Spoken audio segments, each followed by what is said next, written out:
Usted ya prestaba atención a la anemia por el plasmodium y la otra, esta por deficiencia de hierro. Chuleta, ni modo, se me fue la onda entre tantas cosas. Bueno, como te dije, ¿no?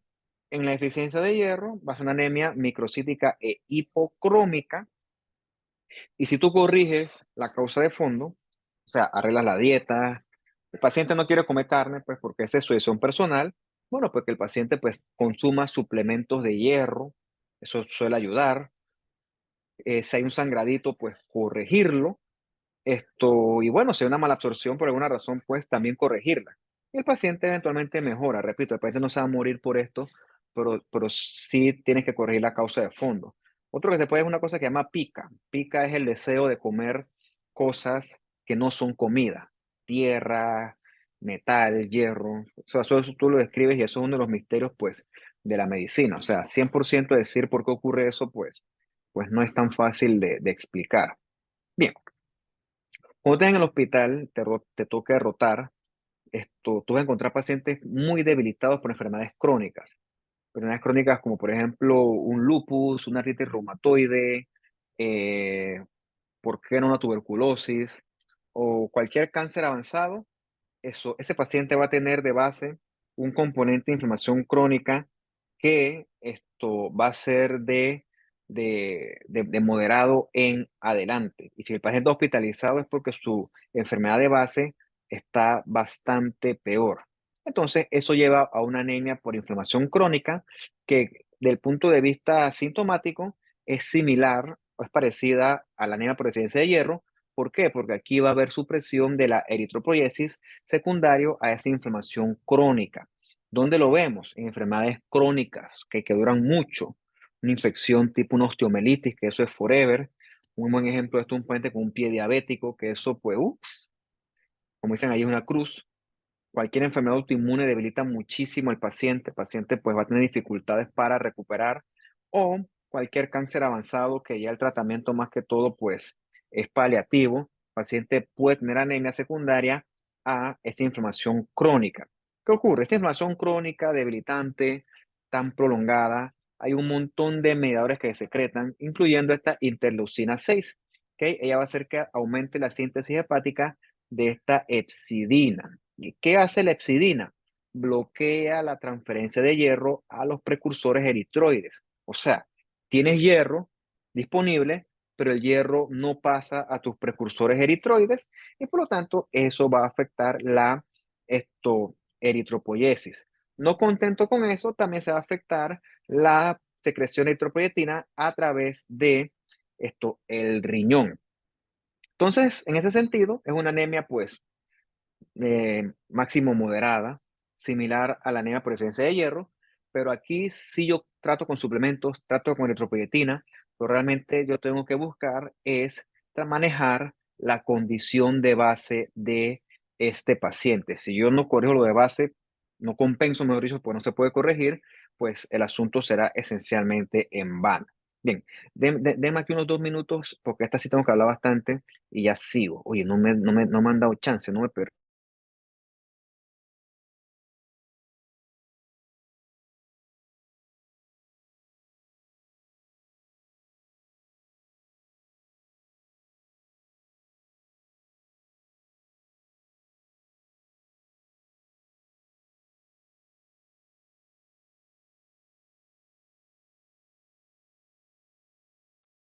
Bien, ahora sí, vamos a ver esta anemia, esto, la megaloblástica, porque esta sí tiene un contexto algo más científico, ¿no? Por ejemplo, la de hierro es bastante lógica, la inflamación crónica es bastante lógica, pues porque el paciente ese consumido tiene un montón de cosas, pero este es más tricky, ¿no? Tricky si lo quieres ver así. Esta se asocia con la deficiencia de folato y o de vitamina B12. Entre otras cosas, estos elementos de aquí son importantes para la síntesis de ADN. Entonces, si no, son materia prima entonces para la hematopoiesis. Si no tengo folato ni B12, entonces mi hematopoiesis va a ser deficiente, incluyendo la eritropoiesis. Quiere decir que mi médula ósea, mis eritrocitos se van a formar de una forma inadecuada. Por eso es que es megaloblástica, porque los eritrocitos son grandototes. Son eritrocitos que no lograron madurar adecuadamente en la médula ósea. Es como si le dan aquí, son un poco más grandes de lo normal. Y lo mismo adelante, ¿ves? Mira tú, está blanco el fondo de ese frotis. Eso te habla de una anemia. Y lo otro es que tengo neutrófilos hipersegmentados. Los neutrófilos van de 3 a 5 lóbulos, sus núcleos. Aquí tengo 1, 2, 3, 4, 5, 6, 7. Demasiados segmentos. Eso ocurre porque la granulopoiesis también es inadecuada, secundario a esa deficiencia de folato y de B12. Como ya tú puedes estar imaginando, los folatos nosotros lo obtenemos de la dieta. Entonces, si yo corrijo la dieta, pues esto se debería corregir. Sin embargo, la vitamina B12, el asunto es un poquito más intrigante. Tiene que ver esto con el factor intrínseco. Recapitulando el curso anterior de histología, y por qué no, tú también debiste haber estudiado esto en la fisiología. El factor intrínseco es necesario para la absorción intestinal de vitamina B12. ¿Dónde se produce el factor intrínseco? Se produce en nuestras células parietales de la mucosa oxíntica del estómago, siendo el 90% de esta mucosa oxíntica parte del punto de vista anatómico del cuerpo gástrico. O sea que si yo tengo algún problema con mi célula parietal, yo no voy a producir factor intrínseco y por lo tanto, de forma indirecta, yo voy a tener problemas con mi vitamina B12 porque no la voy a poder absorber adecuadamente. Puede que de mi dieta yo absorba la B12 que necesito, pero si mi factor intrínseco está inadecuado, entonces voy a tener deficiencia de esta absorción de B12. Entonces, cuando hay problemas de absorción de B12 o problemas con la B12, tengo que pensar en dos cosas, en la misma vitamina B12 y en el factor intrínseco. Bueno, tengo un estómago, ¿no? Aquí en mi barriga, sería así más o menos. ¿Qué cosas me afectarían mis células parietales? Bueno, por ejemplo, tienes un paciente que le dio un cáncer de estómago, el cirujano dice, bueno, es operable, clan, clan, opera, y le quitan al paciente el 70% del estómago, o sea que se le fueron 70% de las células parietales. Por lo tanto, no es descabellado que ese paciente después tenga una anemia relacionada con la deficiencia en la absorción de B12. Esa es la famosa anemia perniciosa. Lo otro que puede ocurrir, por ejemplo, hay una gastritis autoinmune que provoca atrofia a la mucosa gástrica. Ese ataque autoinmune destruye tu mucosa, incluyendo destruir tus células parietales. Y repito, sin parietales no voy a poder absorber vitamina B12 por el tema del factor intrínseco. O lo otro que puede ser es que mi estómago esté bien. Entonces yo conjugo adecuadamente B12 con factor intrínseco, pero tengo entonces un problema a nivel del intestino delgado que no absorbe adecuadamente. Entonces, también si mi intestino delgado está deficiente, puede ser que yo también tenga este tipo de anemias. ¿Qué se me ocurre a mí? El mismo ejemplo de tumor. Ponte que el paciente tuvo un tumor, una perforación intestinal hace mucho tiempo, tran, hizo una resección de intestino delgado y ya él no absorbe adecuadamente. No absorbe nada adecuadamente, incluyendo también, tampoco absorbe vitamina B12. Entonces, eventualmente te puede hacer este tipo de anemia megaloblástica/perniciosa. O sea, cuando tú piensas en B12, anemia por deficiencia de B12, piensas en varias cosas: la misma B12, el factor intrínseco, el estatus de la mucosa gástrica/célula parietal y el estatus de la mucosa intestinal. Estas cuatro cosas hay que estudiarlas cuando tú estás estudiando una anemia que no mejora con suplementos de hierro. ¿Ok? Entonces, repito, ¿con qué tú te asesoras con esto? Con los neutrófilos hipersegmentados y con los eritrocitos estos que son un poco más grandes de lo habitual. Bien. Vamos a ver qué otras cosas afectan los eritrocitos. Y aquí pues están este tipo de cosas tipo anemia aplásica. Aplasia significa ausencia, plasia de crecimiento.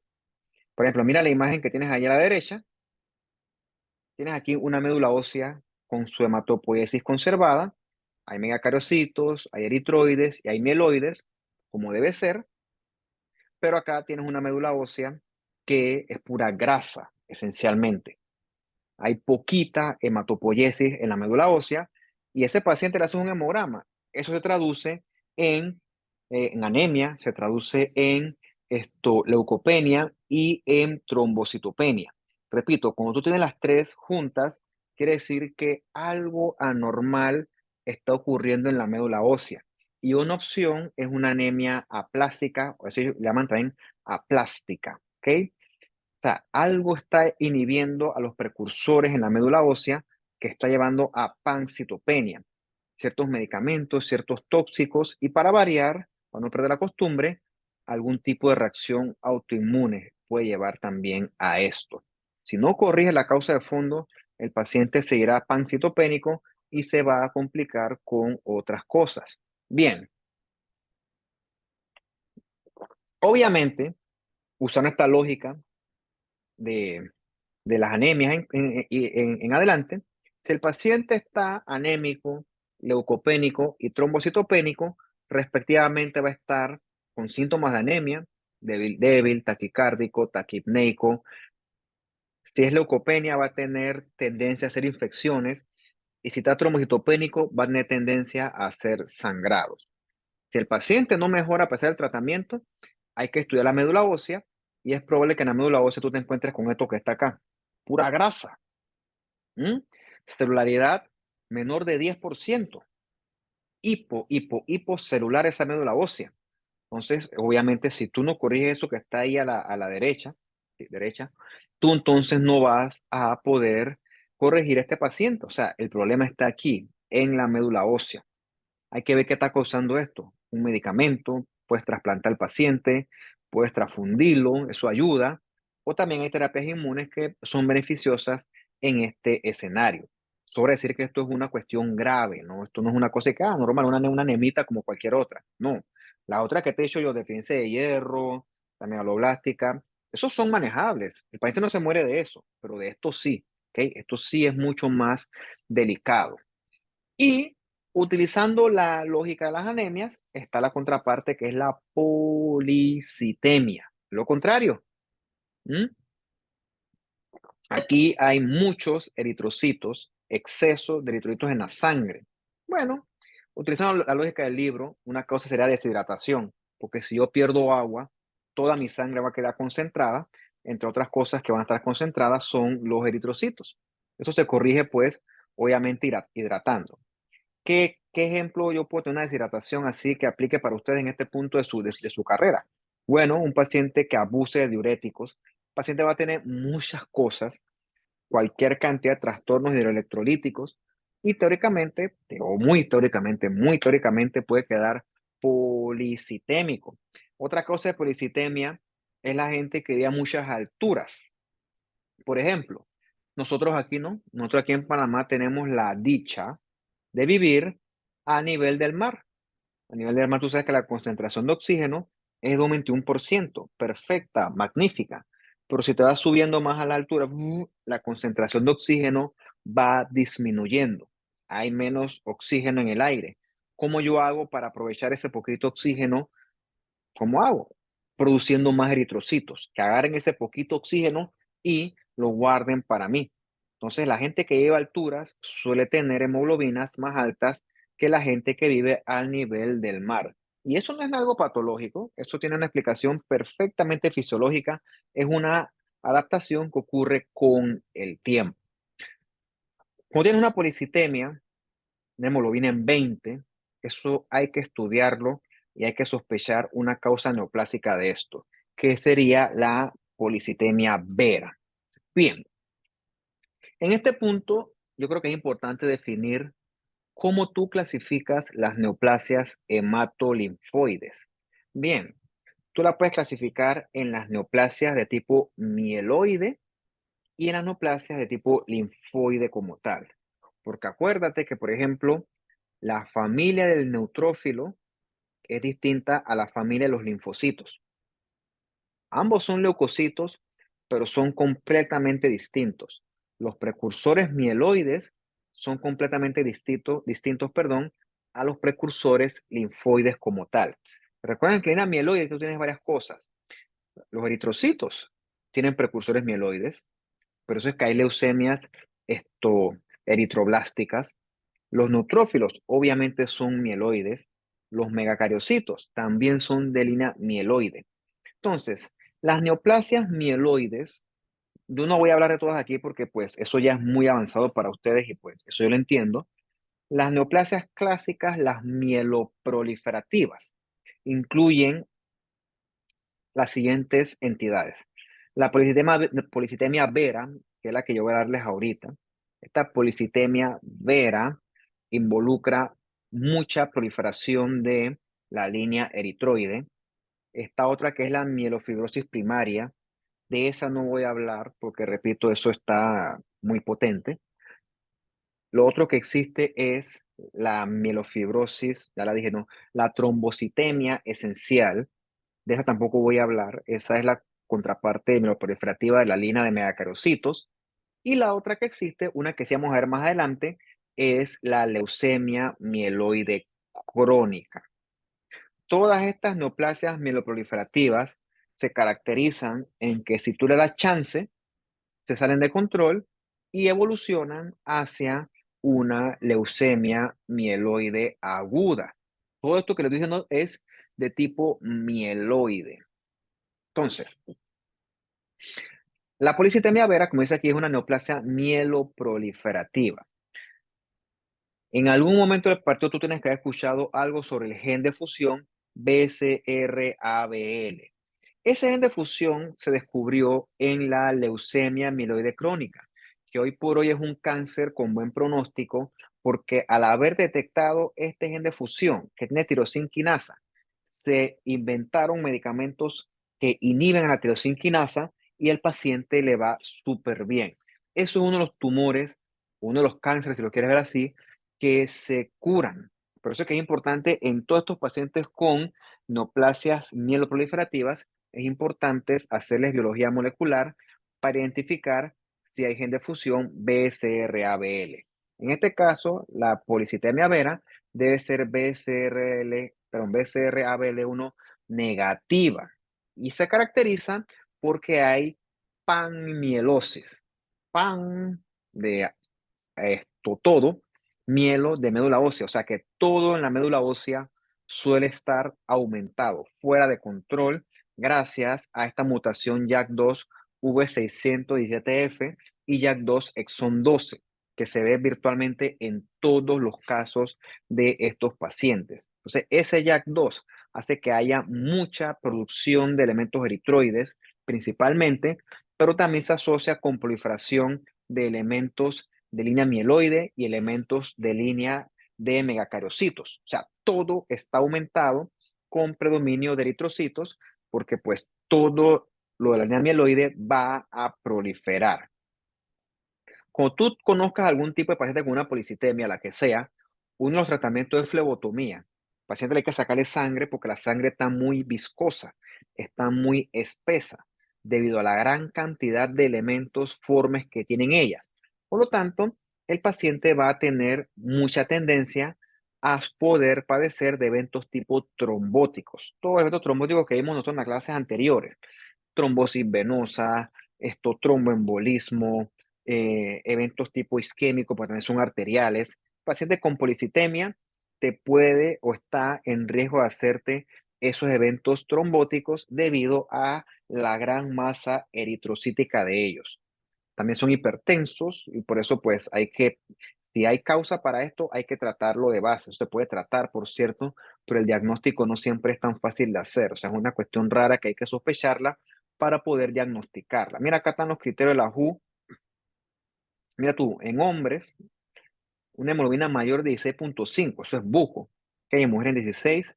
Y lo otro, pues, es que la médula ósea sea hipercelular con panmielosis, ¿ok? Tienes que encontrar proliferación eritroide, granulocítica y megacariocítica. Y tienes que demostrar la mutación del JAK2 V617F o JAK2 exon 12.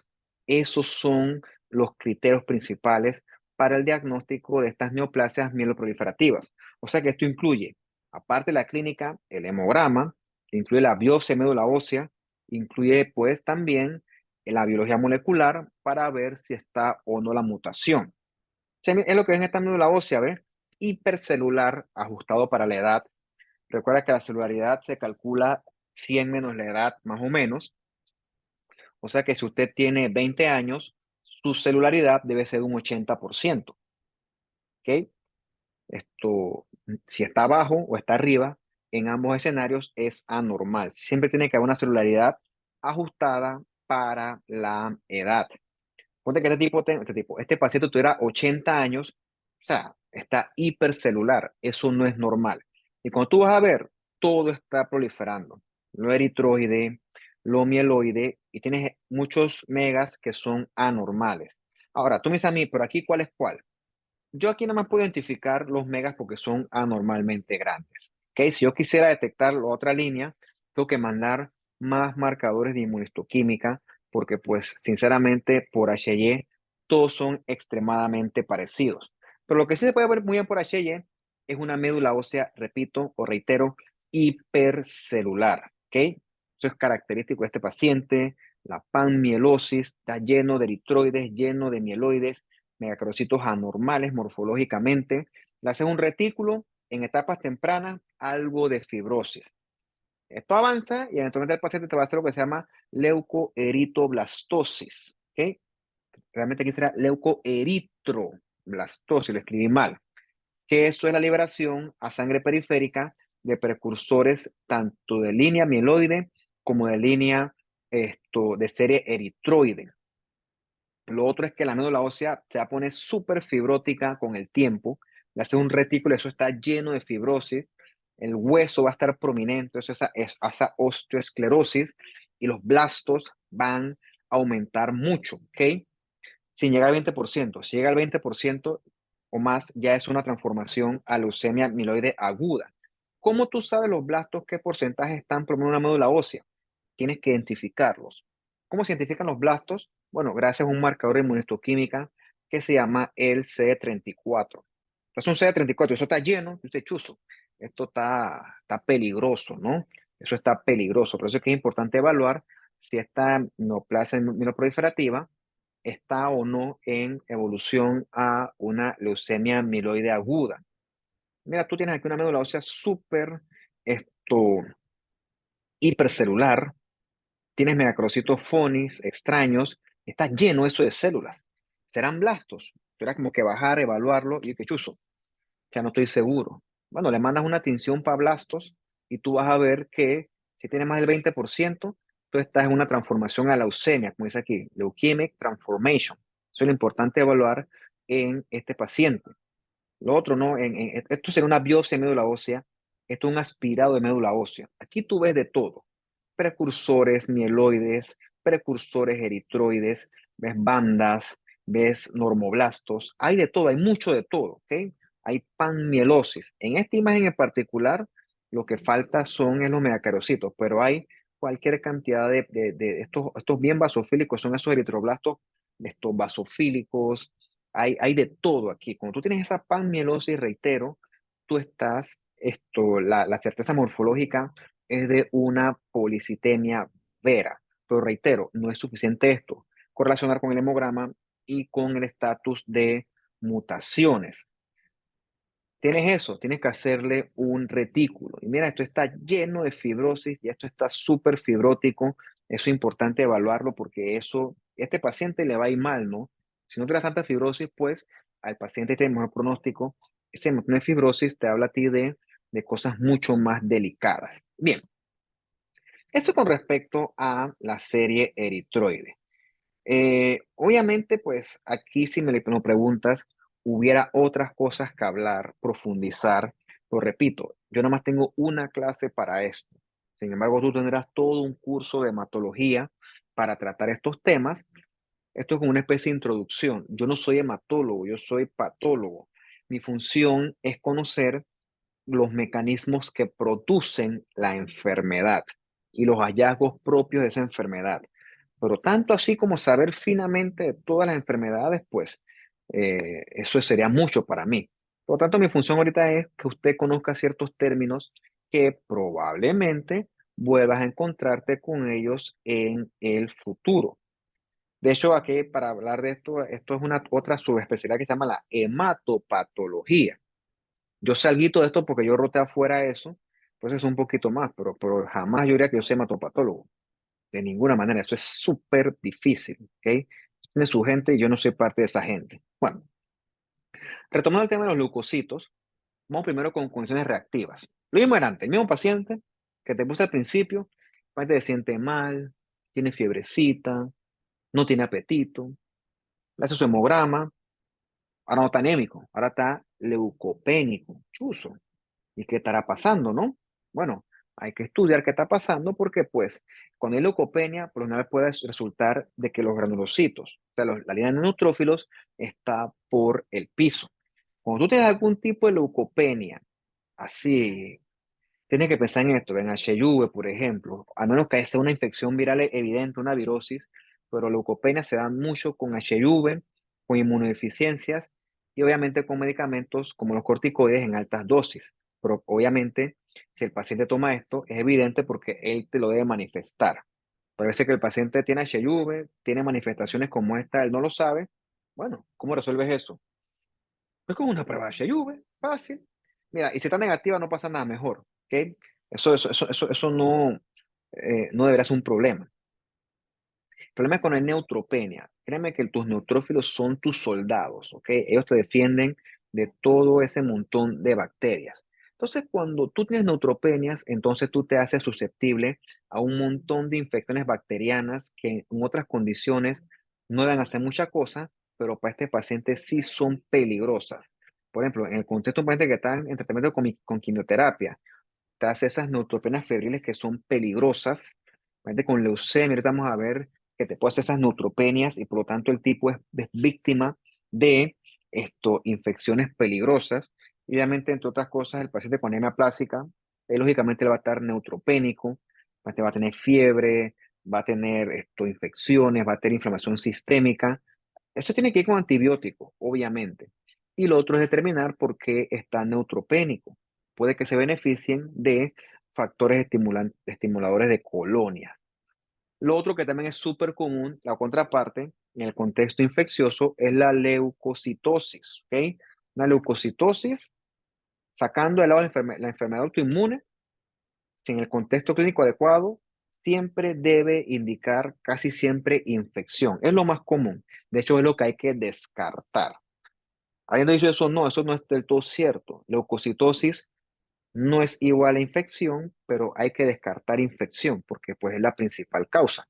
¿Ok? No creo que tenga con este concepto, ¿no? Porque cuando tienes leucocitosis, reitero, piensa en cosas infecciosas. Mira, por ejemplo, lo dice aquí esta tablita, ¿no? Que es del libro. O tienes leucocitosis con neutrófilos aumentados, si hay fiebre, repito, tiene que haber contexto adecuado, tú tienes entonces que descartar algo bacteriano. O sea que este paciente tiene que ir con antibióticos. Cuando lo que predomina son los eosinófilos, tú piensas en cosas alérgicas, ese paciente asmático, y lo otro que tú piensas es en estos parásitos, ya que ustedes pues han demostrado tanta afinidad por la parasitología.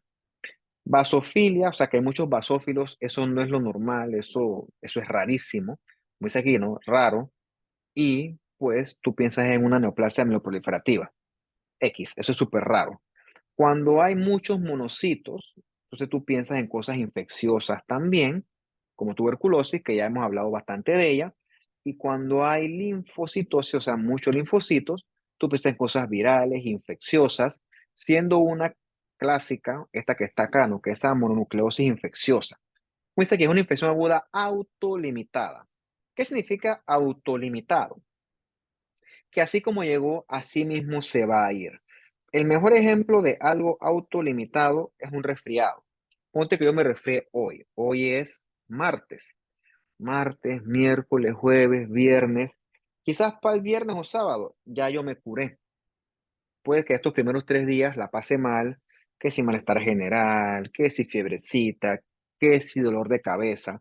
Pero al viernes, sábado, ya yo me curé como si nada. ¿Ok? Autolimitada. Así como llegó, se fue. ¿Qué otra cosa son autolimitadas? Una diarrea viral, la clásica esa que te da a ti. estarás mal los primeros días o el primer día y después ya, así como llegó, se va. ¿Ok? La mayoría de las infecciones son autolimitadas como son virales. Llega, ese mito se acaba. ¿Ok? O sea, nadie inmunocompetente se debe complicar por eso.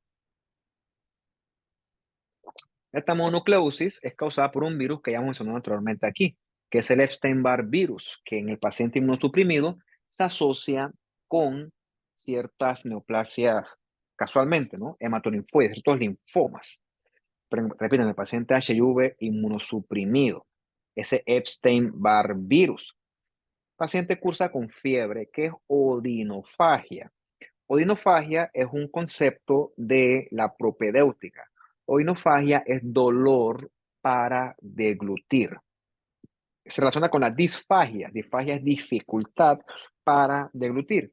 Suelen coexistir las dos, por cierto. Y lo otro es que el paciente tiene esta linfadenitis generalizada.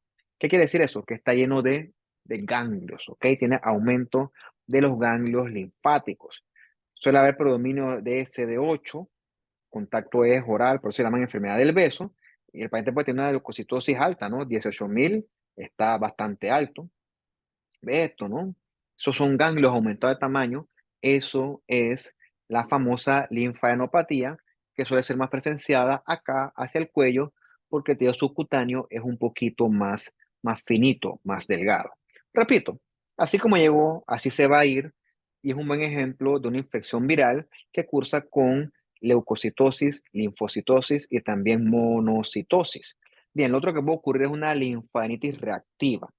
El paciente tiene un foco de infección de tejidos blandos. Eso es lo que se llama una celulitis, ¿ok? Celulitis no es la que ocurre en la gente obesa, que pues es un tema de estética. Eso se llamaría más bien una paniculosis, ¿ok? Cuando estoy en un hospital, la infección de tejidos blandos, donde hay signos evidentes de inflamación y que eso requiere antibióticos, porque si no eso se va a poner mal, esa infección de tejidos blandos de la piel se llama una celulitis. Bueno, en ese sitio de batalla, tus neutrófilos principalmente están peleando a muerte con las bacterias. Suelen ser bacterias, pues, tipo gram positivo. Parte de esas bacterias, tus células presentoras de antígeno, se la llevan sin querer queriendo a los ganglios linfáticos. Y en este ganglio que está acá, se forma un foco secundario de infección. Eso está rojo, eso duele, está aumentado de tamaño, está caliente. O sea, eso va a tener todos los síntomas, perdón, todos los signos clásicos de la infección.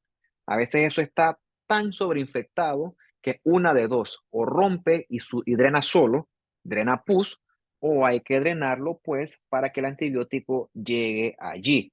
Si tú vieras esto al microscopio, esto está lleno de necrosis coagulativa, perdón, necrosis liquefactiva, lleno de neutrófilos, los centros germinales están enormes, los folículos están prominentes, lleno de neutrófilos también, lleno de centroblastos, lleno de todo, porque en ese momento el ganglio linfático está hiperestimulado. Él se está tratando de defender a muerte contra esa bacteria, pero ya te digo, cuando tienes esto aquí, eso está, hay signos evidentes de infección. Sin antibióticos, a ese paciente le va a ir mal, se le hace un absceso, hay una colección de pus y probablemente en ese momento el drenaje es necesario para el tratamiento. Eso ocurre mucho en los ganglios axilares, una bola blue y eso supura, ¿no? Ya te digo, o sea, supurar por desagradable que sea, o sea, se embota esa pus, es necesario para que eso mejore. Esto, ¿no? Tú conoces el ganglio linfático a la perfección. Bolas, bolas, bolas. Recuerda que hay un centro germinal que es más claro, rodeado de una zona del manto que es más oscura. Eso es lo que ocurre en un ganglio linfático, esto de tipo reactivo. Es importante porque a un paciente le salen adenopatías y lo primero que uno piensa, chuleta, ese es un linfoma. Entonces, ¿cómo tú distingues en biopsias un linfoma versus una condición reactiva?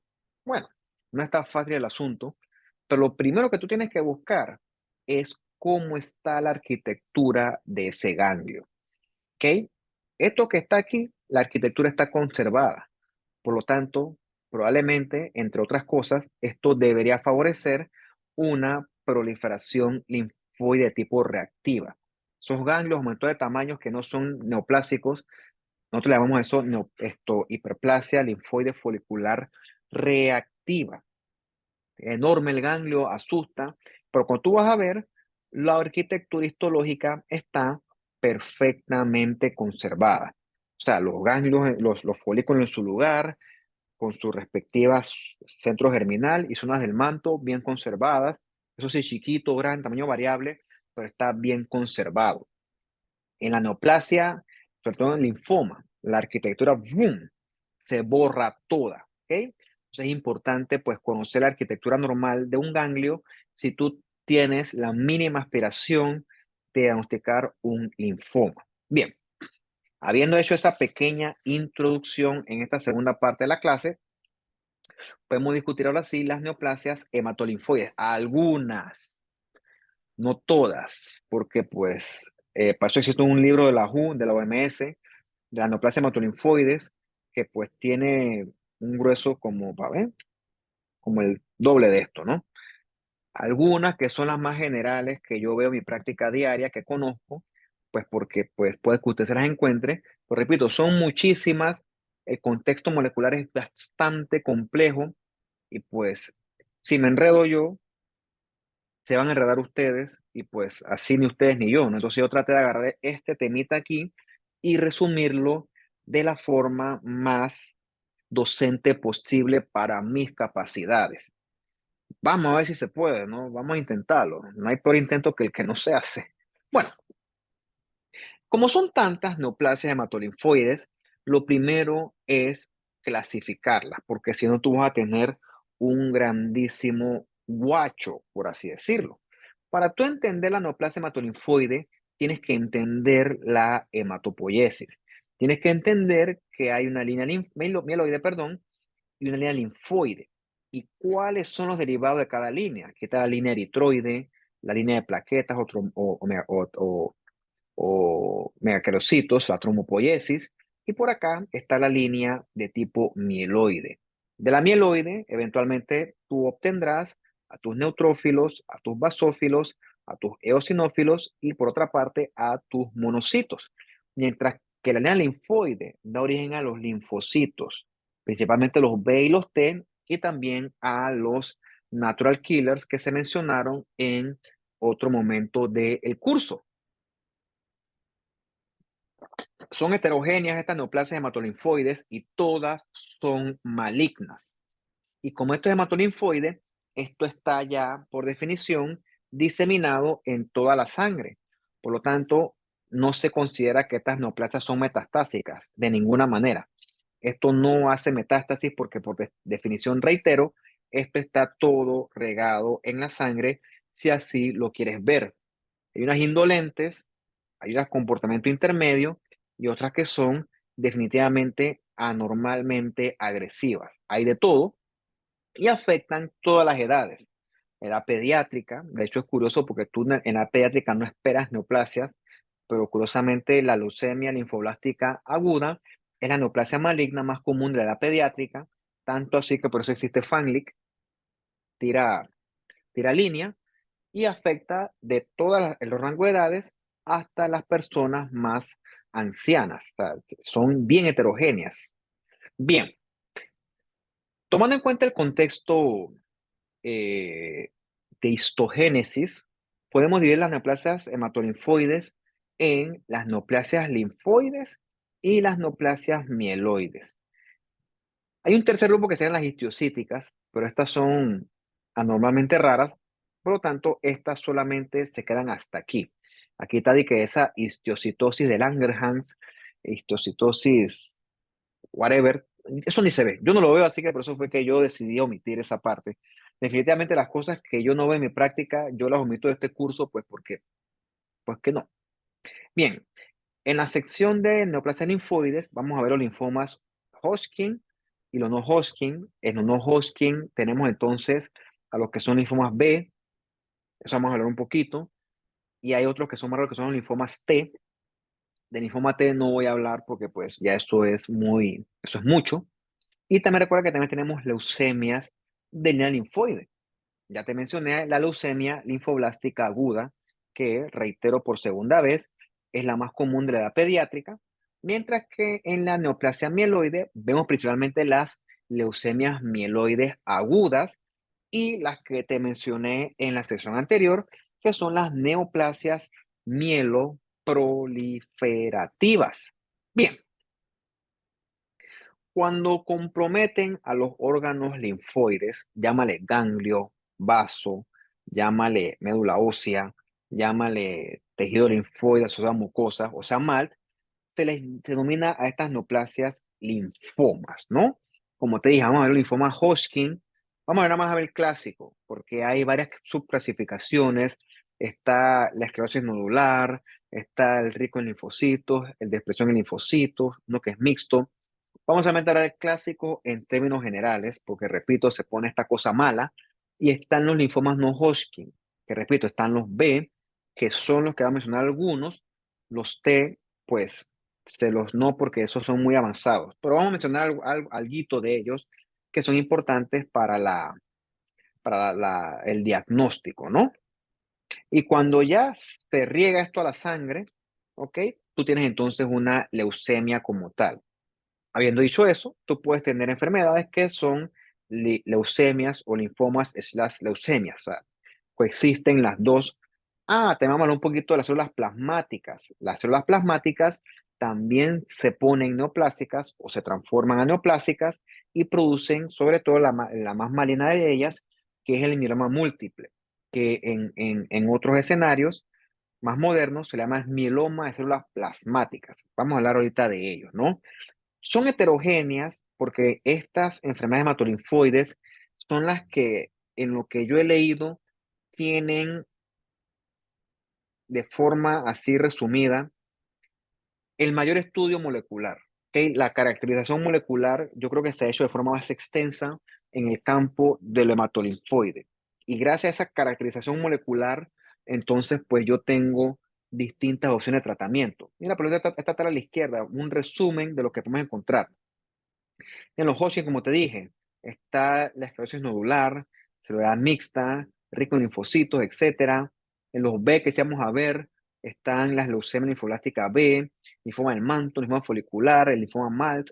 Está un montón de cosas. Hay un montón de cosas que, pues, repito, yo ni queriendo pudiera hablar de todas ellas, porque, pues, no es parte del objetivo del curso. Vamos a hablar de las más comunes. Para entender esto, tienes que entender la histología normal. Tienes que manejar la histología normal. Habiendo dicho eso, la palabra histología normal es una redundancia, porque por definición, la histología es normal. ¿Ok? Tienes que manejar la histología para comprender la histopatología. Eso está mejor dicho. Tienes aquí un folículo linfoide. Es una estructura histológica con una diversidad de células. Células B, células T, células presentadoras de antígeno, tienes ahí macrófagos, tienes mieloides, tienes de todo. ¿Ok? Pero lo importante es que aquí todo está debidamente compartamentalizado. Dentro, en la zona más clara, está el centro germinal, sobre todo con predominio de células de línea B, centroblastos, centrocitos. Y a la periferia están los linfocitos más chiquititos que corresponden a la zona del manto. ¿Ok? Conociendo eso, tú entonces puedes aspirar a comprender un poquito qué es lo que sucede con la contraparte neoplásica, o sea, con la contraparte maligna de eso que está en esta imagen. Bien, vamos a comenzar entonces con las neoplasias que vienen de precursores B o T, o sea, las de línea linfoide. Y la primera que vamos a ver es la leucemia slash linfoma linfoblástico agudo. Cuando tienes una leucemia es porque el paciente le hacen una función sanguínea, le hace un extendido y tiene más de 20% de blastos en sangre periférica. Tú no debes encontrar blastos en sangre periférica. Los blastos están en la médula ósea. Si tú tienes blastos en sangre periférica, es porque tu médula ósea ya está llena de blastos, está tan llena, está full que los vomita, si lo quieres ver así, y los libera hacia la sangre periférica. Habiendo dicho eso, hay enfermedades que liberan blastos a sangre periférica y no son leucemias. Por eso le dije yo que el punto de corte es ese 20% de acuerdo a lo último que yo estudié. Mira lo que tienes acá. Este montón de células primitivas, grandototas, ¿ok? Esos son los blastos. En este caso, desde el punto de vista morfológico, el linfoblasto, que es el que estamos viendo aquí, se caracteriza por tener un núcleo enorme, ¿ok? Y poquito, escaso, un ring, una rayita de citoplasma y no suele tener gránulos, ¿ok? Yo no me atrevería a poner el título a eso así. Yo quisiera caracterizarlo desde el punto de vista fenotípico. En sangre periférica, ya hemos mencionado que eso se hace gracias a la citometría de flujo. En este caso, hay marcadores porque esto puede ser linfoblástico T o linfoblástico B. Tú conoces de ciertos marcadores B, CD20, CD19, CD22. Esos son marcadores que favorecen una leucemia linfoblástica de tipo B, mientras que otros marcadores como el TDT suelen ser más de las leucemias linfoblásticas T. Ahorita vamos a hablar un poquito de ello, ¿no? Porque pues, y habiendo dicho eso, hay cosas que a veces marcan, no marcan tanto. Mira, esto que está con la estometría de flujo, la evaluación es distinta porque esto evalúa son poblaciones. No voy a hablar de eso aquí porque eso requiere ya un estudio mucho más especializado, pero tú ves aquí que esto marcó 19 y 10, ¿no? O sea, eso es compatible con una leucemia linfoblástica de tipo B, y aquí marcó TDT y 22. Eso es compatible con una leucemia linfoblástica de tipo B. Para caracterizar fenotípicamente una leucemia aguda, es más útil la citometría de flujo que la inmunistoquímica. Bien, estas leucemias, la linfoblástica aguda, reitero por tercera vez, es la neoplasia maligna más común de la edad pediátrica. El contexto molecular es súper heterogéneo, tienes aberraciones cromosómicas, traslocaciones, etcétera, muchísimas. Y como es una leucemia aguda, la médula ósea se caracteriza por ser hipercelular, o sea, full de linfoblastos que van a reemplazar toda la arquitectura normal de esa médula ósea. Entonces, producto de eso viene los síntomas del paciente con una leucemia aguda, que son bastante similares independientemente si la leucemia es linfoblástica o si es mieloide aguda. Recordemos que en la médula ósea tenemos los precursores de nuestras cuentas normales en sangre periférica, precursores eritroides, precursores mieloides y precursores de plaquetas. Y yo necesito las formas maduras de esas células para poder que se cumplan los beneficios que ya conocemos. ¿Ok? ¿Qué pasa? Esta médula ósea está llena de linfoblastos, está llena de blastos, ¿no? En este caso vamos a hablar puntualmente de linfoblastos. Está full de linfoblastos. Hay tanto linfoblasto que eso me ocupa y me desplaza al compartimento eritroide. Por lo tanto, el paciente no va a tener eritrocitos maduros, va a estar anémico, me desplaza al compartimiento mieloide, por lo tanto, no voy a tener neutrófilo maduro, por lo tanto, voy a estar neutropénico y me desplaza también a los megacariocitos.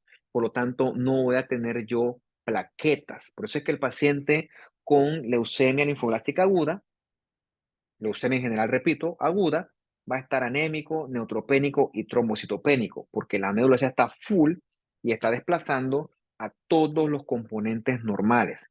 Esto prolifera así, es súper agresivo, va a tener fiebre, va a tener sangrado, va a tener tendencia a hacer infecciones y va a tener leucocitosis volando, ¿ok?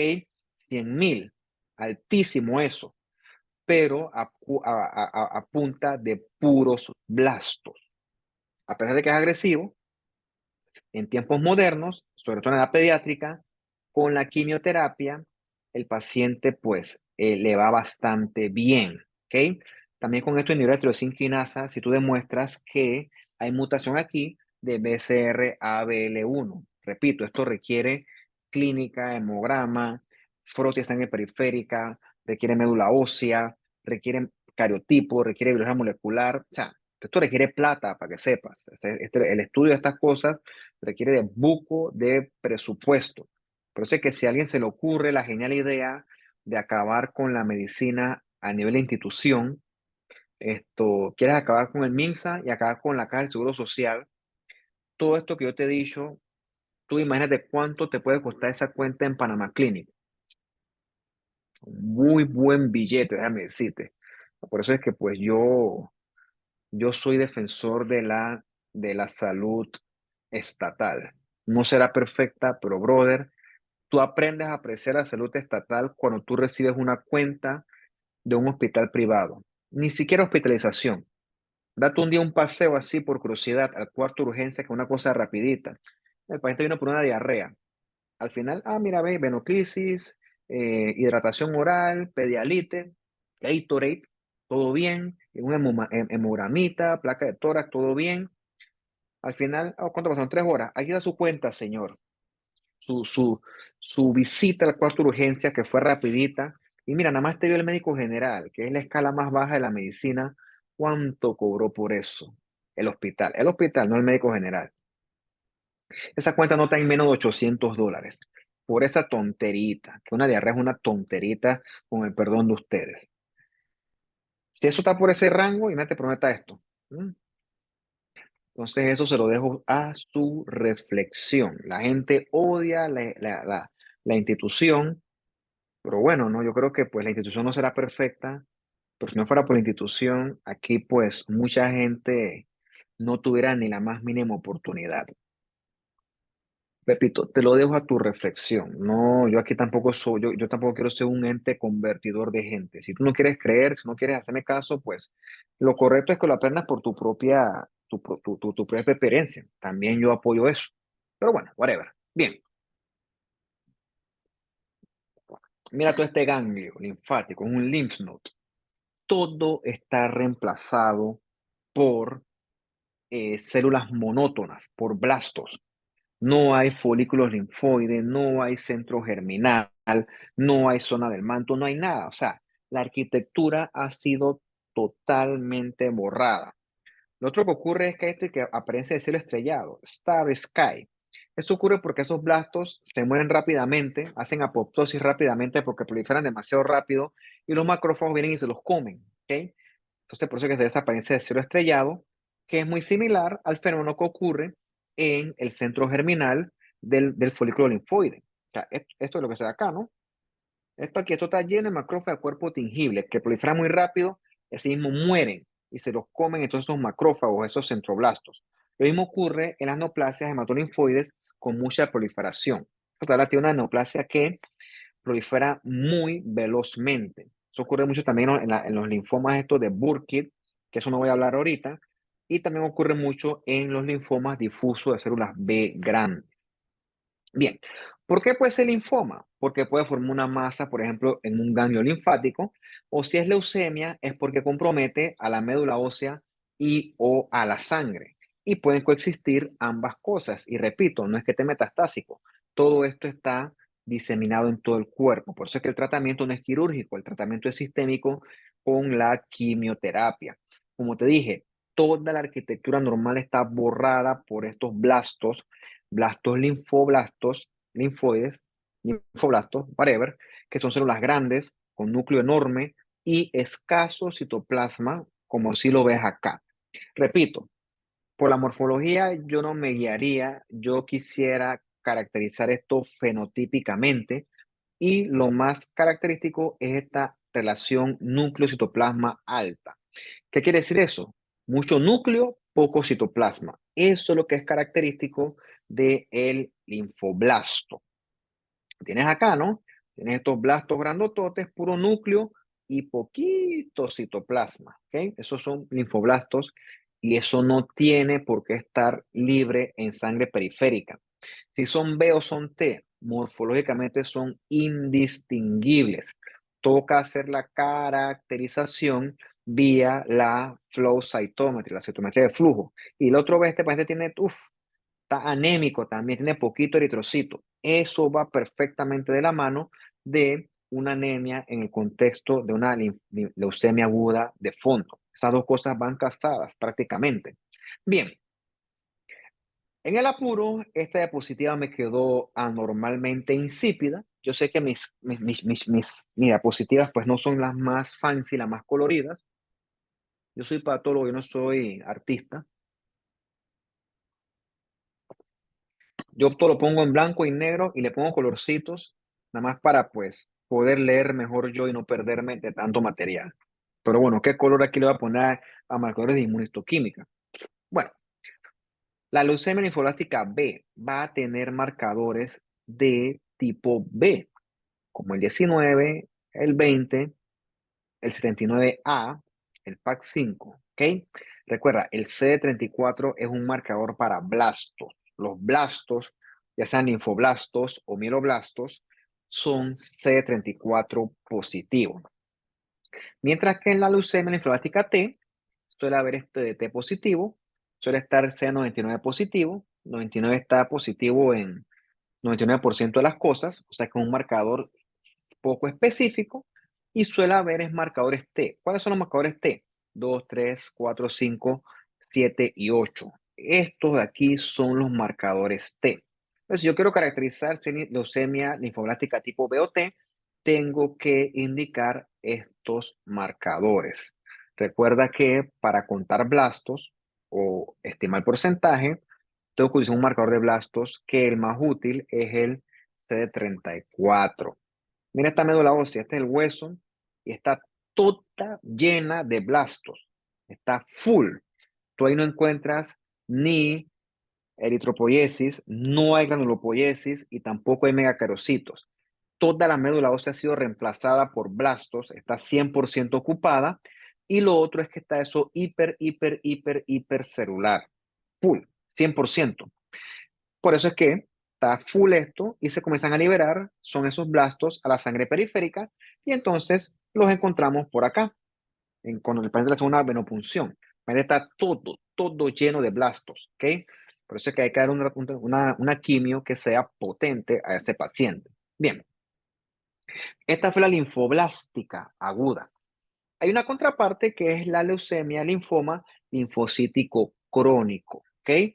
Esto ocurre porque hay mucha proliferación de células B, pero en este caso maduras, ¿ok?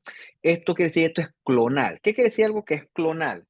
Quiere decir que yo tenía una célula anormal que se dividió y tuvo dos células anormales hijas, y así nos fuimos. O sea, un solo clon anormal dio como resultado una proliferación clonal que se traduce en esta proliferación neoplásica.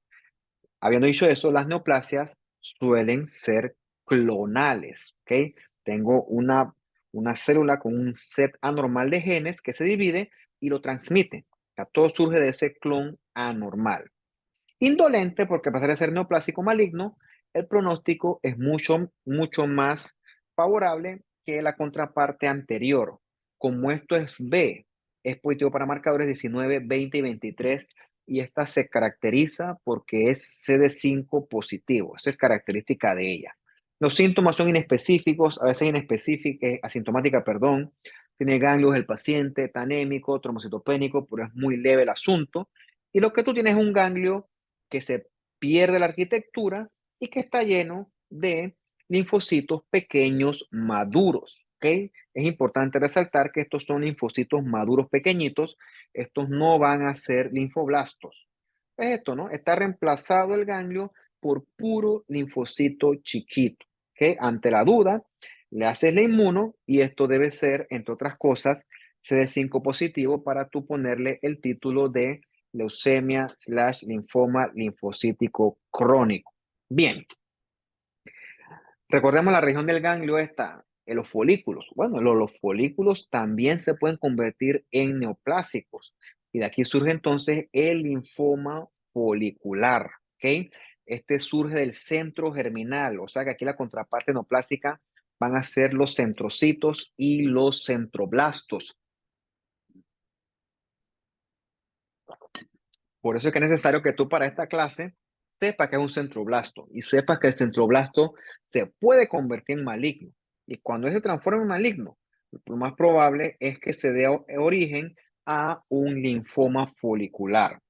El centroblasto es una célula de origen B, por lo tanto, el linfoma folicular es un linfoma B. ¿Ok? Aquí en el ganglio linfático con linfoma folicular, esto se va a perder parcialmente la arquitectura por lo general y lo que vamos a encontrar son folículos neoplásicos. Ves que están todos llenos de puros centroblastos y lo que vas a tener es ausencia o atenuación, perdón, de la zona del manto. No hay mantos y lo otro que no hay es macrófago de cuerpo tingible. Y lo que tienes aquí son bolas, folículos constituidos de puros centrocitos, centroblastos que son neoplásicos. O sea que este fenómeno, no pasa, no. Este fenómeno de zona clara, zona oscura, se pierde en el linfoma folicular. Tú tienes un folículo constituido full de centrocitos y de centroblastos. Reitero, aquí no hay zona del manto. Y esto es característico que se asocie con esta translocación 14-18. Como es un linfoma B, es positivo para marcadores B, 19, 20 y 79, y para marcadores de centro germinal como el CD10 y el BCL6. Y los marcadores T, 2, 3, 4, 5, 7 y 8 deben ser negativos. Bien, otro linfoma es el que surge de las zonas del manto. Este sí es mucho más agresivo y virtualmente el 100% de los casos van a demostrar esta translocación 11-14. Por lo general, el patrón puede ser nodular, suele ser difuso también. Los linfocitos neoplásicos pueden ser medianos, pero también aquí hay una transformación blástica en las presentaciones más agresivas, que suelen ser células bastante uniformes, relativamente pequeños, medianos, eh, homogéneos, repito, a menos que tenga una transformación así a variantes blásticas, y es característico que los vasos sanguíneos estén hialinizados. Él tiene un perfil caracterizado porque es positivo para este marcador ciclina D1, también es positivo para CD5 y positivo para marcadores B, como el 19 y el 20. ¿Okay? A diferencia del folicular, 10 y BCL6 son negativos. Vas a ver que aquí en el folicular eran positivos. O sea, si tienes un linfoma, un ganglio neoplásico, todo esto está en juego. ¿Ah? Todo esto está en juego, por eso tienes que mantener una buena inmuno y tienes que tener una buena morfología si tú intentas hacer el diagnóstico. Mira aquí, esta reemplaza la arquitectura por una población de linfocitos relativamente homogéneos, máximo medianos, y lo que tienes en el fondo son estos vasos de una pared gruesa bien rosadita. Es uno de los famosos vasos hialinizados, que son bastante característicos del linfoma del manto. El MALT también hace linfomas, sobre todo linfomas que son a nivel del tracto gastrointestinal. Este me faltó, ya era muy tarde, me dio sueño, así que este va a quedar pendiente. Pues te exhorto a que tú en tu tiempo libre, que sé que tienes bastante, bueno, te organices y lo estudies por tu cuenta. Sorry. Bien, uno que sí hay que hablar, porque pues lamentablemente es bastante común, es el linfoma difuso de células B grandes, ¿no? Por si lees en inglés, DLBCL. O sea, este es un linfoma potente, es un linfoma peligroso, y este linfoma yo lo diagnostico descartando los anteriores. O sea, busqué un manto, busqué un folicular, busqué otra cosa y no me dio. Por lo tanto, esto entra en el rango de un linfoma difuso de células B grandes.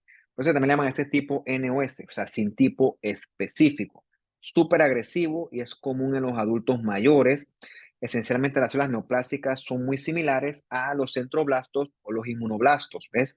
Que son enormes, o sea, células que son 4 veces más grandes que un linfocito normal. Suelen tener la cromatina clarita, tipo eucromatina, vesicular y nucleolo prominente. Y son evidentemente malignos, evidentemente neoplásicos. ¿Ok? Suelen ser neoplasias que forman ganglios, hacen adenopatías, suelen verse en otros sitios extranodales y se relacionan en el contexto de inmunosupresión con la infección por Epstein-Barr virus. Si no das tratamiento, ves que tú tienes mitosis, un tumor potente, ¿no? Suele ser rápidamente fatal. Como esto es de tipo B, tú le haces un CD20, eso marca todo CD20, o lo debería marcar, y entonces él responde a medicamentos anti-CD20. Hay muchos, el que yo recuerdo, pues porque obviamente yo me divorcié de esa área, clásico es el rituximab, clásico, ¿no? Entonces, te preguntaría qué es esto. Tú miras, es una piel. Sí, es una piel, correcto. Una piel que está comprometida por linfoma. O sea, para que sepas que sí, los linfomas agresivos pueden comprometer la piel. Los linfomas de la piel suelen ser linfomas T, siendo los más comunes esto que le llaman micosis fungoides. La micosis fungoide tiene sus características morfológicas que no voy a hablar ahorita. Lo que sí le voy a mencionar aquí verbalmente es el fenotipo. Como un linfoma T, suele tener marcadores CD2, CD3, CD4, CD5, CD7 y CD8. Como la proliferación es clonal, uno de esos marcadores suele perderse. En el contexto morfológico adecuado, eso es compatible con un linfoma T. Eso lo ocurre en el linfoma T. Un marcador T se pierde. Y eso es lo que te indica a ti que esa proliferación es de tipo clonal en la mayoría de los casos. Bueno, ponte que yo le mandé eso y ninguno marcó. O sea, que eso no es T. O sea, que eso es B. Le mando un CD20 a esto y ¡bum!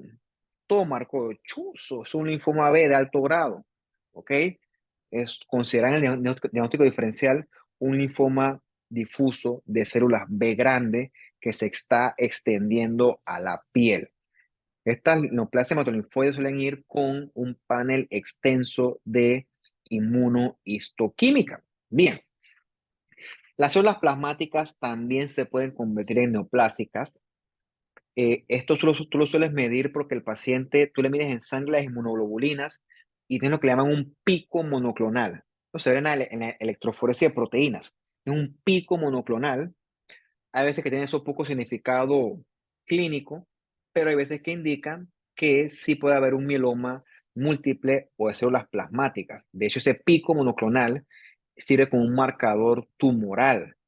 El mieloma este es una neoplasia agresiva, suele destruir huesos, se asocia mucho con estas fracturas patológicas.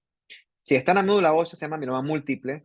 Si está en el hueso, una lesión ósea, llaman eso no sé si es plasmacitoma o plasmocitoma. Creo que es plasmocitoma en español. Mira esta espiral de médula ósea. Ve estos plasmáticas, binucleadas, enormes, o sea, evidentemente no plásicas. También le llaman, a veces ciertos autores le llaman plasmablastos. Entonces, evidentemente maligno. Mira todo esto. Uf, esta médula ósea está harta de plasmáticas, todas diferentes. Estas son las plasmáticas evidentemente malignas, neoplásicas, y sobra decir que hay demasiadas células plasmáticas. ¿Qué ocurre? Las células plasmáticas se asocian en mieloma con lo que llaman el síndrome CRAP, CRAP de cangrejo.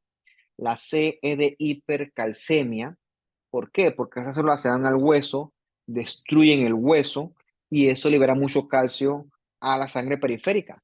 Por eso que hay una perla clásica de la medicina que un paciente con hipercalcemia, hasta que se mete lo contrario, es hipercalcemia secundaria, perdón, a una causa neoplásica de base. La R es de falla renal, ese exceso de inmunoglobulinas se van al riñón y allí generan depósitos de inmunoglobulina que impiden que exista una adecuada función renal. Viene la A es de anemia, porque lógicamente, pues, las plasmáticas esas ocupan toda la médula ósea y ocurre un fenómeno similar al que vemos nosotros con las leucemias agudas, y la B es de B, de bone. ¿Okay? Hay lesiones líticas secundarias a la destrucción del hueso propio de este exceso de células plasmáticas. El mieloma es una neoplasia agresiva, es potente. ¿Okay? El tratamiento es reservado, pero en tiempos modernos, pues cada vez hay más promesas, hay mejores quimioterapias. Todo esto va en constante cambio, ¿no? Esta médula ósea, este es el hueso, y esto está lleno de plasmáticas. Núcleo enorme, todas son diferentes, está lleno de células plasmáticas. Eso ya ahí es diagnóstico desde el punto de vista morfológico para para un mieloma múltiple. Hay demasiadas plasmáticas y son evidentemente malignas. Ante la duda, también hay marcadores para células plasmáticas. Está el CD38, el CD79A, C138, esto, y también como son células de línea B, deben marcar para marcadores de línea B.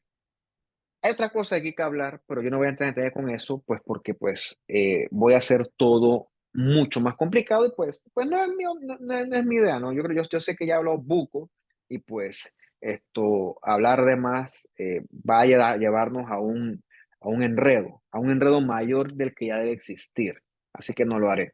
Bien. Es una enfermedad clásica de la patología de la amiloidosis. Se asocia mucho con las inmunoglobulinas y la producción en exceso. Estas se las voy a deber. Esto era por su lado, porque aquí tienes que ver también el tema este del rojo Congo que yo te hablé en el curso anterior.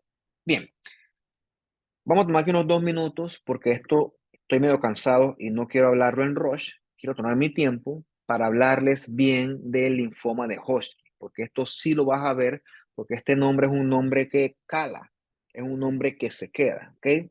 Vamos a tomar aquí unos 4 minutos y ya sigo entonces.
Listo, pues vamos a darle fin a esto. O sea, toma en cuenta que esta es la versión, o sea, esto puede ser más largo de lo que estoy hablando ahorita. Esto puede ser todavía más extenso.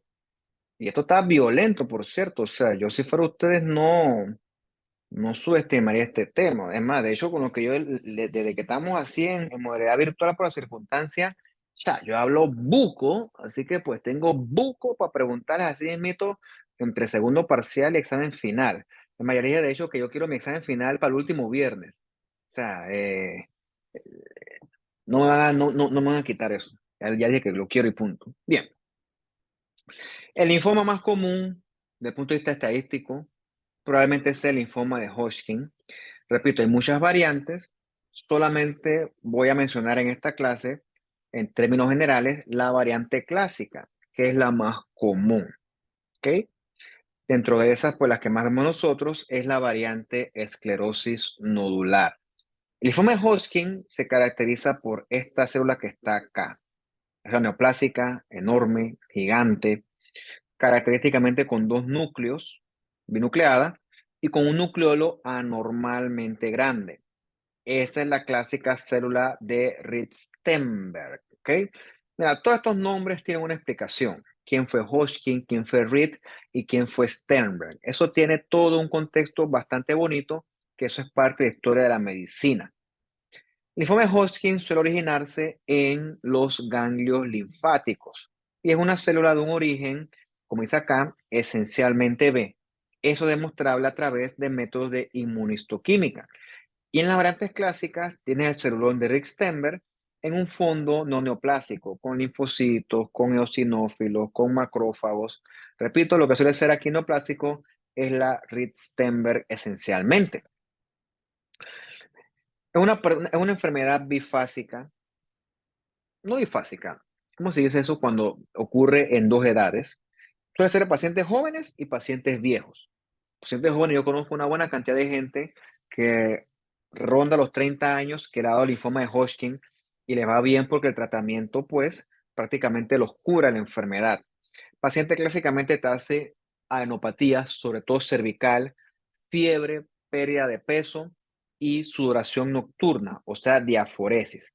Son los clásicos síntomas B que orientan a una neoplasia hematolinfoide. O sea, hay que estudiar esos ganglios. Si recuerdas la clase anterior, eso se asocia mucho también con una tuberculosis. Por eso es que aquí pues hay que estudiar todo eso. Lo bueno es que el paciente, si se diagnostica a tiempo, le va en términos generales bastante bien. Nuevamente aquí para que veas en todo su esplendor a la Ryd-Steenberg, repito, una célula grandotota, binucleada, con un nucleolo enorme, anormalmente grande, pero se llama célula que tiene forma de ojos de búho, la célula de Ryd-Steenberg. El hecho de que tú hagas una célula de Ryd-Steenberg no quiere decir, es un linfoma de Hodgkin. Claro que no, porque es una palabra que suena feo. Hay muchas células Ryd-Steenbergoides, ¿ok? Hay muchas células Ryd-Steenberg-like que parecen esto y no lo son porque esto tiene un fenotipo bien descrito. Del punto de vista de inmunistoquímica, de una forma resumida, estas células suelen ser CD30 positivo, CD15 positivo y CD45 positivo. Lo dije mal. Voy para atrás. CD30 positivo, 15 positivo y 45 negativo. Ahora sí. Bien. No le hablo al 45 yo. Se me fue la onda entre tantas cosas. Cuando tú tienes, por ejemplo, esta neoplasia de acá, la piel esa que te mostré antes, esta piel. Tú le mandas un panel general porque yo no sé qué es eso. Mandas para carcinoma, no marcó. Mandas para melanoma, no marcó. Mandas para mesenquimal, no marcó. Y le mandas entonces un marcador de línea hematolinfoide, siendo el que marca todo el antígeno leucocitario común, mejor conocido como CD45. Si esto es CD45 positivo, esa es una proliferación neoplásica de tipo hematolinfoide. Ya me toca a mí después ampliar más y definir si esto es B, si es T, whatever, lo que sea. Un 45 solo pues no hace diagnóstico, pero obviamente pues no tengo que mandar más nada para las otras líneas ni los otros fenotipos. Bien, curiosamente, la Ristenberg es 45 negativa. El fondo sí marca, pero la Ristenberg no te debe marcar. Entonces, pues repito, tú ves el ganglio, la arquitectura está borrada y tienes que bajar a buscar esas células de Rick-Sternberg, le tienes que pedirle inmuno y ves que el 30, ¿no? Y tienes que buscar que las células grandototas de interés sean 30 y 15 positivos. De esa manera es que tú puedes hacer entonces el diagnóstico de un linfoma de Hodgkin. Y repito, en este caso clásico, porque hay variantes que no tienen estas células de Rick-Sternberg como tal, eso no lo vamos a hablar hoy. Voy a estornudar.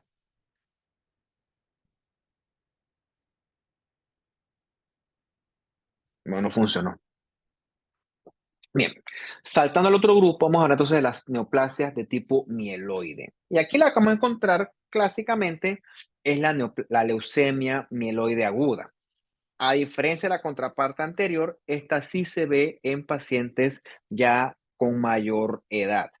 Las neoplasias, perdón, las lesiones mieloide agudas tienen un montón de translocaciones y de clasificaciones moleculares que pues yo no me las sé todas. La que más yo me sé es esta, que es la leucemia promielocítica aguda, que es la que tiene este gen de fusión PML rara, y esta translocación 15-17.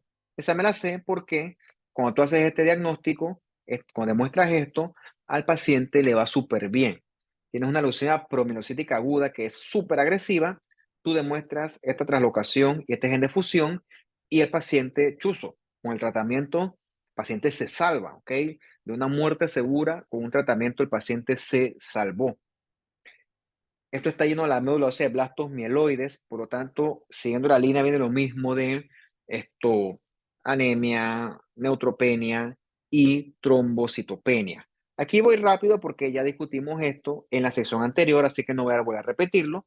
Lo que sí es importante es que aquí el pronóstico es reservado y esto sí es bien agresivo. La leucemia mieloide aguda es bien agresiva, pues esto, dependiendo de qué subtipo tengas, pues es mucho más peligrosa que la anterior. Mira esto acá.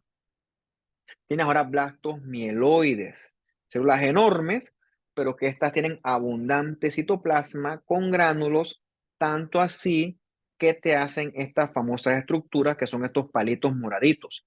Esos son los famosos Auer rods o también conocidas como bastones de Auer. Aquí está, Auer rods. El Auer rod es característico de los blastos mieloides. Eso lo diferenciaría de, por ejemplo, un linfoblasto. Repito, yo creo que lo más saludable aquí es, frente a la duda, hacer la citometría de flujo. Quizás en esta que es promielocítica, es evidente que esto es blasto mieloide, pero quizás acá no tanto, ¿no? Quizás acá el fenómeno de los gránulos es un poquito más acentuado. Bueno, lo que sí es que sí hay granulitos y sí hay mayor cantidad de citoplasma, pero igual yo tengo que establecer el fenotipo.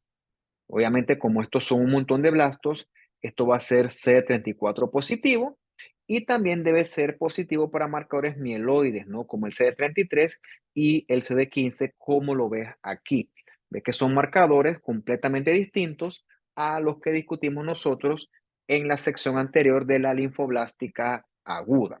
Bien, y esta que está acá es muy bonita, es la leucemia mieloide crónica, es la que se caracteriza por la translocación del gen, perdón, del cromosoma 9 con el 22, que eso da como resultado el cromosoma Filadelfia, que él se descubrió más o menos por allá en los años 1960 y tantos, 70, obviamente en Filadelfia, por eso es que recibió ese nombre, y se vio que este cromosoma codificaba para este gen de fusión clásico, el gen BCR-ABL1. Esta sería, por excelencia, la neoplasia mieloproliferativa BCR-ABL positiva. ¿Qué ocurre? Este gen de fusión BCR-ABL le confiere a esta neoplasia una actividad tirosinquinasa potente, sobre todo en la línea mieloide. Por lo tanto, la línea mieloide prolifera de forma anormal en todos sus estadios. Vas a tener neutrófilo maduro, neutrófilo en banda, vas a tener mielocitos, metamielocitos y también puedes tener inclusive blastos en etapas pues más deterioradas. O sea, el problema aquí es la actividad tirosinquinasa que hace que esto prolifere marcadamente, ¿ok? Va a tener una leucocitosis en 100.000, incluyendo formas inmaduras, o sea, mieloblastos circulando en sangre en distintos tipos de estadios. Los síntomas son inespecíficos, fiebre, pérdida de peso, ganglios, qué sé yo, eso no me orienta a nada. Eso hay que ver la médula ósea, hay que ver el cariotipo y hay que ver la biología molecular todo como un solo. Gracias a esta actividad tirosinquinasa del gen BCR-ABL1, se descubrió que el paciente le va bien con inhibidores de tirosinquinasa, siendo el clásico, el primero que se descubrió, el imatinib. Ahora hay un montón de estos medicamentos, pero el prototipo, el que se descubrió esta actividad fue en el imatinib y a los pacientes les va súper bien. O sea, esto es bonito porque esto es uno de los cánceres que en la gran mayoría de los casos se puede curar. Entonces, mira, en sangre periférica tienes estos. Tienes entonces por acá, esto parece un promielocito, está lleno de granulitos. Esto es un mieloblasto. Esto acá parece como un metamielocito, maybe. Montón de bandas y algunos neutrófilos maduros. O sea, tienes un montón de neutrófilos en distintos estadios de maduración, incluyendo blastos también, ¿por qué no? La médula ósea está hipercelular, está llena, pero no está llena de blastos, está llena de eh, formas mieloides en distintos tipos de maduración. Aquí tienes que demostrar entonces que estas células tienen la mutación del gen BCR-ABL1, tienes que hacerle citogenética y demostrar entonces que existe esa translocación 922 para que entonces tú puedas hacer adecuadamente el diagnóstico. Bien, este fue el 97% de las clases. A partir de este momento, entonces vamos a hablar un poquito de las plaquetas, ¿ok? Las plaquetas no son tan importantes porque no hace falta diagnosticar las plaquetas en función del patólogo, son más que todo clínicas. Realmente las plaquetas son de 450 a 500.000, esa es la cuenta normal. Menos de 150, menos de 100.000 es una trombocitopenia. Va a dar sangraditos ahí con sana al otro mundo, pero ya, por ejemplo, con menos de 5.000, 6 sangrados peligrosos. No tanto peligrosos, pero ponte que un paciente que tenga unas plaquetas de 5.000 y hay que operarlo, no se puede operar. ¿Okay? No le pueden tampoco hacer un procedimiento quirúrgico porque ese paciente va a sangrar y eso sería una contraindicación. Estas trombocitopenias suelen asociarse más que todo a cosas de tipo autoinmune. Tienes autoanticuerpos, por ejemplo, que le pegan a los megacarocitos, a las mismas plaquetas, y por lo tanto no se van a destruir, por lo tanto el paciente va a estar pues trombocitopénico, por lo tanto el manejo suele ser pues con inmunomoduladores. Va a ver clásica esta PTI, que es esta púrpura trombocitopénica inmune. Como dice inmune, es porque ocurren o existen autoanticuerpos que destruyen a nuestras plaquetitas, ¿ok? En el vaso sobre todo. Por eso que el paciente se beneficia de la esplenectomía.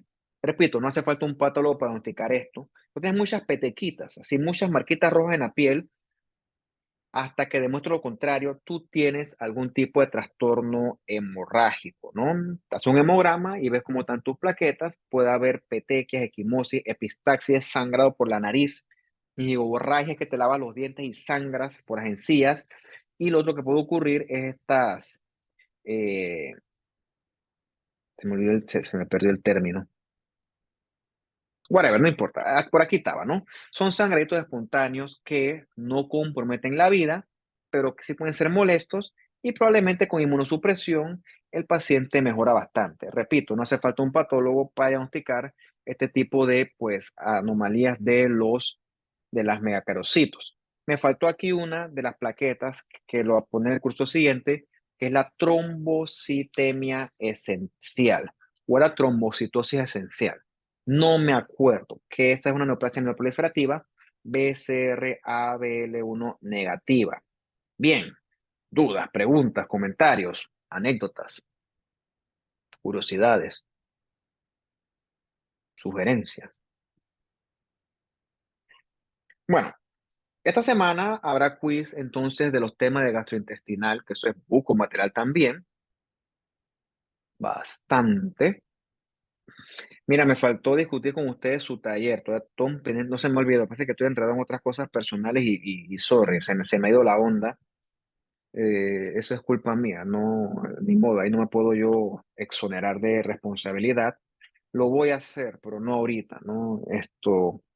Solamente que le tocó un taller, eso me quita mucho tiempo, de veras que pues lo tendré que dejar para el final, lamentablemente. Ni modo, ¿no? Mm, toca hacerlo, pero ahorita mismo no puedo, estoy enredado en un montón de cosas y pues se me ha hecho difícil organizarme como suelo hacerlo. Pero bueno, todo esto se va a acabar y alguna forma encontraré. Esto no es el fin del mundo. Simplemente es algo incómodo que pues llega y va y se irá. Bueno, revisen esto con calma, estudien. Y si tienen preguntas, dudas, comentarios, pues me los hace llegar a través del chat. Bueno, será entonces hasta otra ocasión. Hasta luego.